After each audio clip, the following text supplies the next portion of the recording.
নমস্কার, আমি স্মৃতিকণা। আপনাদের সকলকে স্মৃতিস ডায়েরির সর্বপ্রথম ভিডিওতে স্বাগত জানাই। আমরা সকল বাঙালি যে পুজোর জন্য সারাটি বছর অপেক্ষা করে থাকি, মানে দুর্গাপুজো। এক কথায় যাকে বলে প্রতিটি বাঙালির আবেগ মিশ্রিত সবচেয়ে বড় উৎসব। আর পুজো তো প্রায় চলেই এলো, হাতে গোনা আর মাত্র কয়েকটা দিন। আর পুজো মানেই তো নতুন জামা কাপড়, নতুন জুতো, হাসি ঠাট্টায় মোড়া কয়েকটা দিন। তাই রোজ নামচার ব্যস্ত জীবন থেকে খানিক বিরতি নিয়ে আজ দুপুরে দুজনে বেরিয়ে পড়লাম পুজোর টুকিটাকি শপিংয়ের উদ্দেশ্যে। আমাদের বাড়ির সামনে থেকে যেহেতু সবসময় দূরপাল্লার বাস অ্যাভেলেবেল থাকে না, প্রথমেই অটো রাইড চলে এলাম উলুবেড়িয়া নিমদিঘি।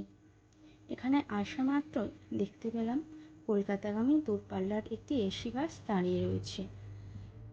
বাড়ি থেকে নিমদিঘি পর্যন্ত হাঁটা পথে যাওয়া গেলেও আমরা তবুও সময় বাঁচানোর জন্য অটো রাইড করে নিমদিঘি চলে গিয়েছিলাম। এবার বাসে উঠে পড়লাম, ডেস্টিনেশন ধর্মতলা।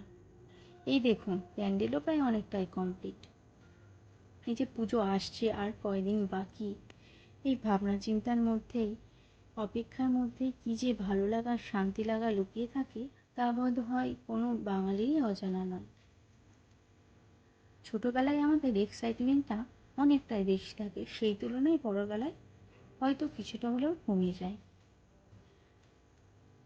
থেকে ধর্মতলায় নেমে চলে এলাম নিউ মার্কেট। এবার দেখা যাক আমরা কোথায় কেন গিয়েছিলাম। এই যে শ্রীলেদার্স, আমরা শ্রীলেদার্সে জুতো কিনতে গিয়েছিলাম। প্রত্যেকবারের মতো এবারেও আমি ভীষণ অবাক হয়েছি সমস্ত কালেকশন দেখে। বাচ্চা থেকে বয়স্ক সবারই পছন্দসই এবং সুলভ মূল্যে এখানে আপনারা আপনাদের প্রয়োজনীয় জিনিস পেয়ে যাবেন। আপনারাও আমার সঙ্গে কালেকশনগুলি দেখুন। এবারে ভিড় দেখেও তো আমি রীতিমতো ভীষণ অবাক হয়েছি।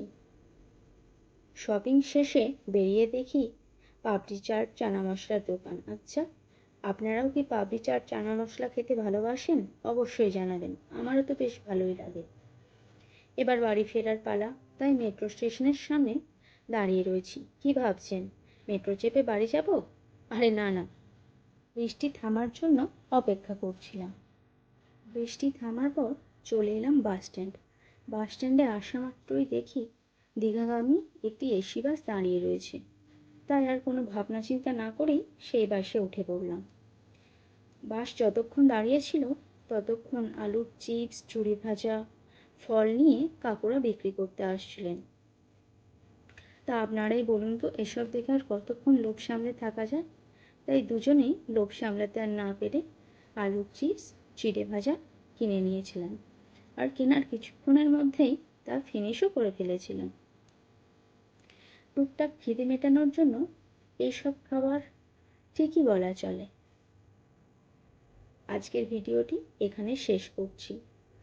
আপনাদের ভালো লাগলে অবশ্যই লাইক, কমেন্ট, শেয়ার, সাবস্ক্রাইব করে পাশে থাকবেন। সুস্থ থাকবেন। অসংখ্য ধন্যবাদ।